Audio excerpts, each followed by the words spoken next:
Humans relied on barter for trade, exchanging goods like grain for tools or livestock for clothing. But barter had limitations.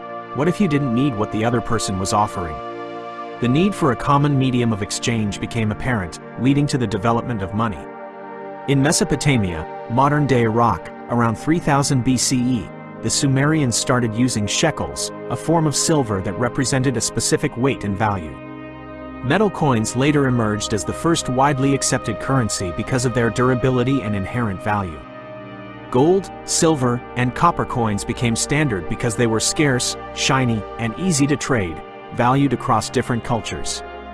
Coins backed by gold. Ancient empires, circa 600 BCE, around 600 BCE, the Lydians, in modern Turkey, minted the first gold and silver coins. These coins were not just tokens, they held value because they were made from precious metals, like gold and silver.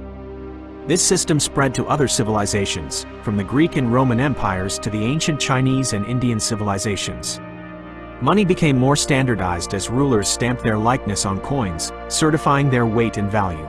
However, as economies grew, the need to move large sums of money led to practical problems.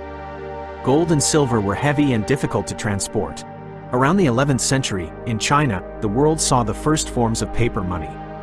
Merchants would deposit their heavy metal coins with trusted parties, like the government, in exchange for promissory notes, which could be redeemed for the equivalent amount of metal later. As global trade expanded and economies became more complex, relying solely on gold to back money became restrictive. Countries needed more flexibility to manage their economies, especially during wars, economic depressions, and financial crises.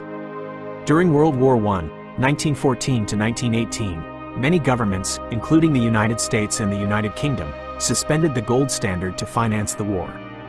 This allowed them to print more money without needing equivalent gold reserves. In 1933, the United States, under President Franklin D. Roosevelt, abandoned the gold standard for domestic transactions. Citizens could no longer exchange their paper money for gold. In 1971, U.S. President Richard Nixon officially ended the convertibility of the U.S. dollar into gold, effectively abandoning the gold standard altogether. From that point on, money was no longer tied to physical gold.